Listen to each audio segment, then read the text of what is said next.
Oh, hold on one second. All right. Make sure I save this. So Okay. we absolutely love this book. And Lesley, I don't know Yes. if Cathy told you, but Kim and I are in Cathy's critique groups, several of them. And so we have read many iterations of this book, all of them fabulous.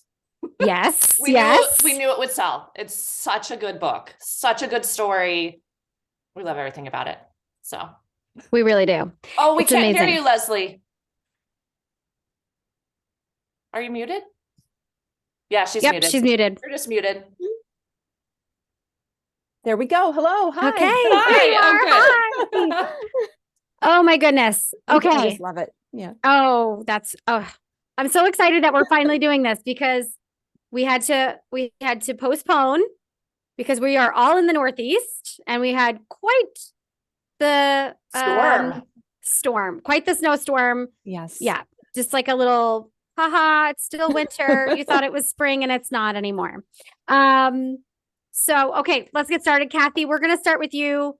Again, we love this book. It's so fun. Where did you get the idea to write this story? Well, first of all, I want to tell you it's great to be here and thank you very much for doing this. Of course. Okay, idea for the story. I was probably on doing a critique Zoom when it was over. I walked into the living room. My husband happened to be watching the History Channel. So I heard the word cheese and I'm going, cheese. I love cheese. Yes. So I sat down to watch it, and it was all about a 1,400-pound cheese that was made by Thomas Meacham and given to the president, and which ended up with a sticky smell. And I thought, wow, this would really make a good picture book. So I was hooked, and that's what gave me the idea. Wow. I love that. I love that. It's so amazing that we can find ideas from anything and anything. Yes. I was very happy the History Channel was on. You know what? It's a great place for ideas. And that's something I tell kids too, because my first book, I got the idea for that watching TV as well. I was watching the Boston Marathon and Catherine was on. So I tell kids all the time, you can even get ideas for books by watching TV, which they love, of course, because kids love watching TV. So yeah, I love that. So Lesley, what made you want to say yes to working on this project? Well, when I first read the manuscript, I just thought it was so fun and interesting. It was fascinating, and it was about a moment in history that I hadn't realized had happened, and I was laughing. So I immediately was like, okay, I can see this. I can see the characters. And I have a background in historic preservation. That's something that I studied when I was younger. So that also, I was like, I can see the buildings, I can see the clothing. It resonated with me, and it was something that I wanted to illustrate. Well, that's perfect and fascinating that you had all of that background knowledge. Yeah, it was perfect. Architecture, I was like, oh, yes, the White House. Right? Yeah. That's amazing. Well, I'm a history nerd myself. That's what my major was in college. So, oh yeah, this is so right up my alley. Like you said, this little tidbit of history that you've never heard of before. Never would have known It's just so fun. It's just so fun. Yeah. Cathy, like we said before, being your critique partners, we've seen many different versions of this story. And I have to say, Cathy, you are amazing at rewriting a story like almost completely from a new point of view and just really making it fresh. And it's just as strong as like the previous version. I don't know how you do that, but you're amazing. So this story has had a few versions, all amazing.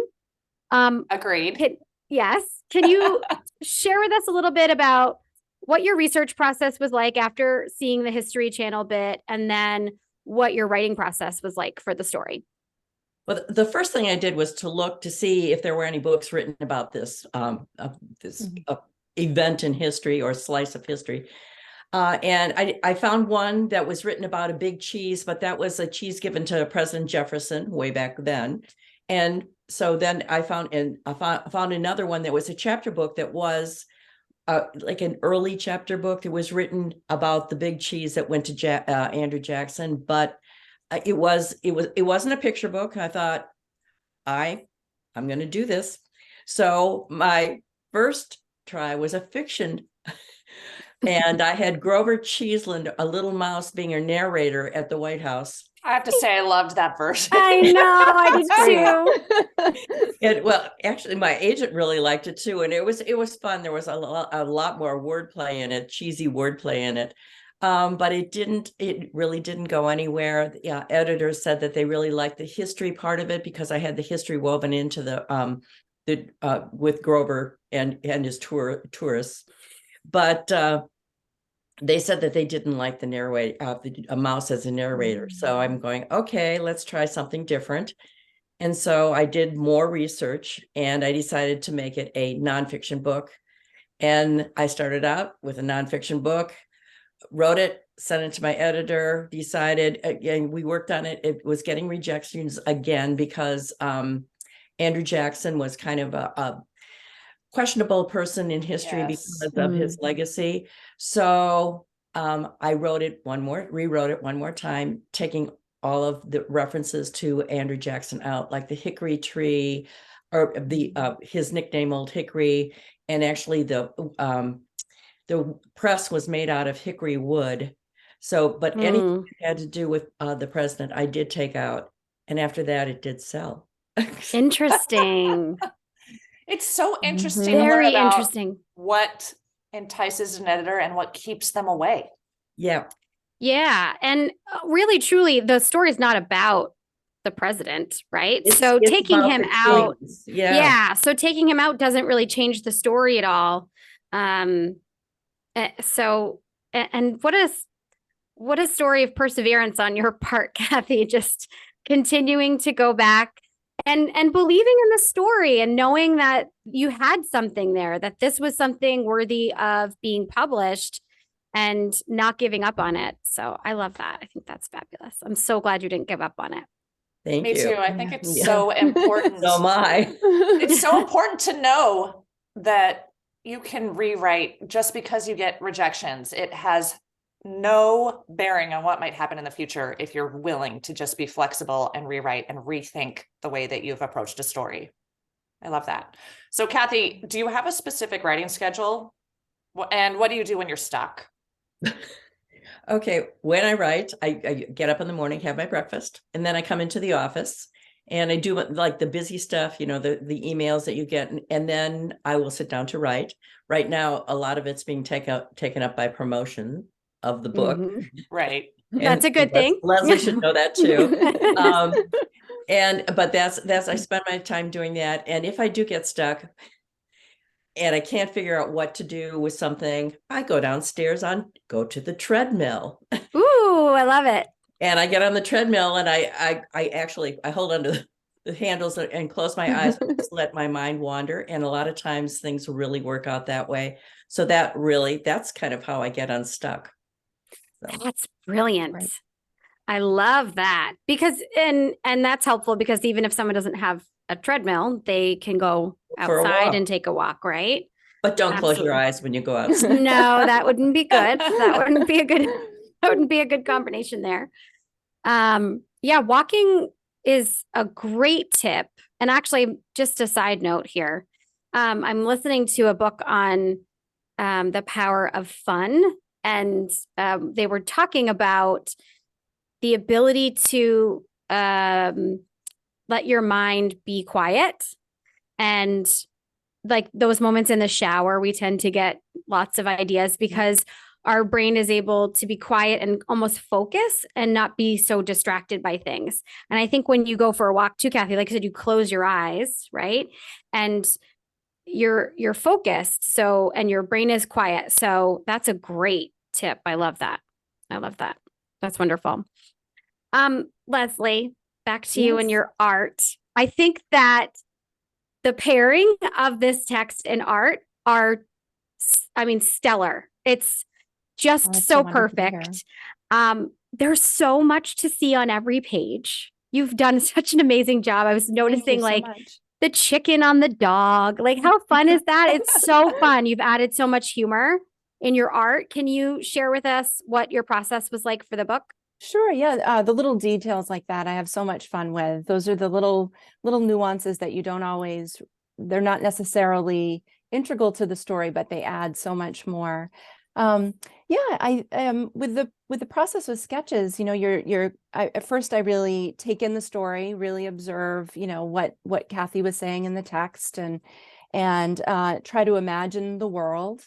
I do thumbnail sketches. So, and I'm a strong believer in what you all were just saying about go and take a walk, go, don't think about what it is you're supposed to be thinking about for a little bit, and let it kind of ruminate in your mind. And that's where ideas oftentimes come. I also do a lot of research, like visual research. So I learned a lot about cheese making, going to the library, looking up some things, and also just online. There were some wonderful videos about cheese making. And then I started looking into old photos. And I know Cathy at one point had sent some photos to the art director and editor as well. So we went back and forth a little bit in that way, which helped to narrow down certain things we were thinking about, which I found helpful. And started looking at costumes. What were the type of costumes and clothing they wore in the day?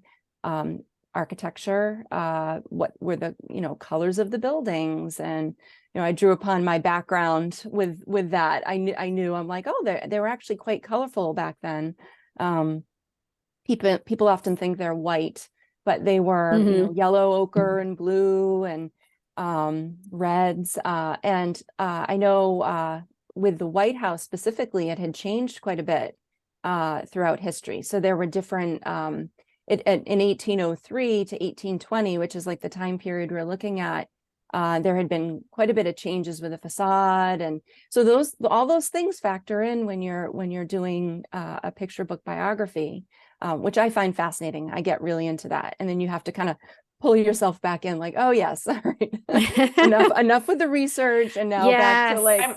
I'm always so impressed by the research that an illustrator needs to do for nonfiction and attention to detail. Mm-hmm. Yeah, and you also want to make it fun too. So you're like, okay, this is like the research side of it I love. And then it's like, all right, with sketches, like, how do I want this to translate to kids in a fun way? So you do put in like the technique and the style that you do matters, and the colors, but also like those little elements like you were talking about with like the chickens, and just different ways the characters, the different expressions they have on their faces, that sort of thing, which are hilarious. Hilarious. They're the so holding good. of This the is such a good- noses. Oh my goodness. I know, so I love much that humor. spread. That's such a good spread. So Yeah. Lesley, do you create art every day? And what's the hardest part of illustrating for you? Yeah, I definitely do. I'm always sketching and drawing. I think even when I take a lot of walks, I have a dog and a couple cats. I have 9 chickens. Ooh. all these characters come into the book in some way or another. My dog is black and white, so a little bit like the dog in the book. But yeah, when I'm taking walks, I find that's always a great way for me not to think about what it is I'm supposed to be doing, which then I think makes me think about it even more. So the ideas kind of creep in, and then I'm like, ooh, you know what would be a great idea, and also sketching. I'll sketch, when I'm at the beach or when I'm taking walks. A lot of times I'll have a sketchbook with me. I'm also a product designer, so I do a lot of stationery and greeting card work. So when I'm not sketching for books, I'm sketching in that sort of way. So I think, probably the hardest part of illustration is sometimes trying to hone yourself in and say, what is it that, I want to focus on today? My schedule is probably similar to Cathy's in some senses, where, you kind of get a lot of the busy work done at the beginning of the day. And then you're like, all right, what's on my plate today? And so I think for me, sometimes it's just focusing, and not being too scattered, Yeah. Yeah. Staying focused. That's hard. I think that's hard for a lot of us. I'm Indeed. curious if you have a favorite spread. Cathy, you too. Is there one particular spread in the book that you just gravitate towards?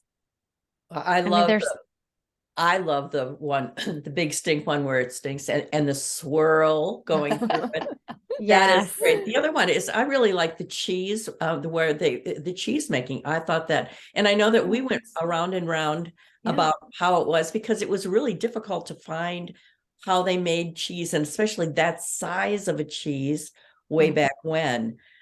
And I mean, you can only find so much when you're doing your research. So I loved the way it turned out.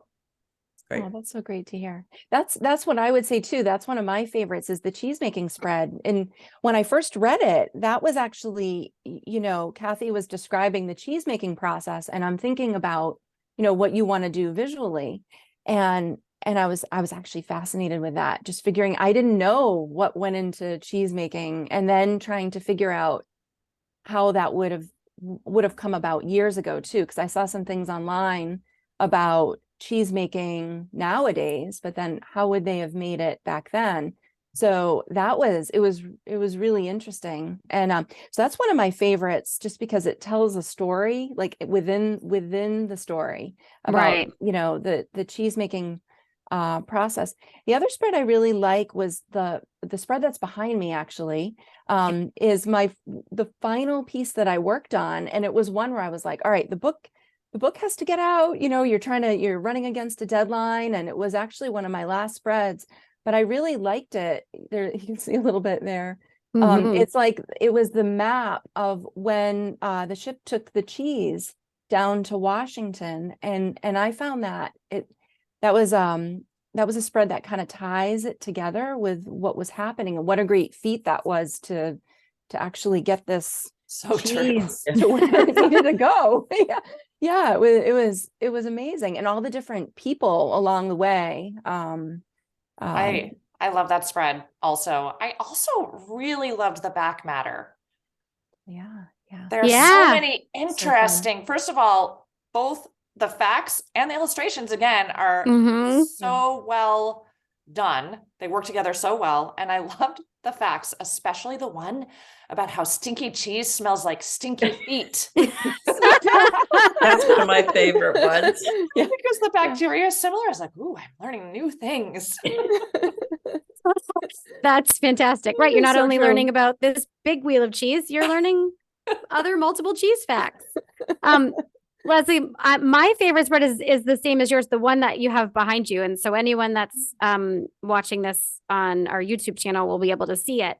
But what fascinated me about not just this spread, but even like the cheese making spread page, is just how creative you had to be in order to include so much information in one page spread and not make it look overwhelming or disconnected.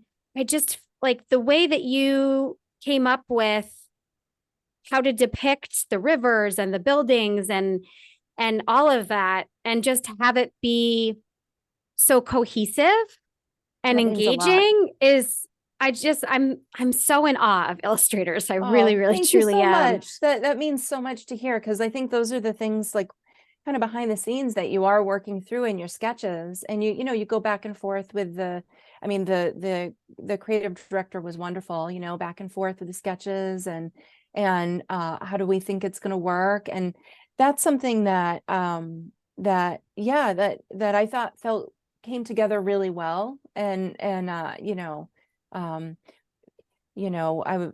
felt like that kind of I was able to do that on one spread and then work it onto the next spread, and it was able to bring it to like the big wheel where you see the giant cheese suddenly, and it's like, oh, this is what they're doing.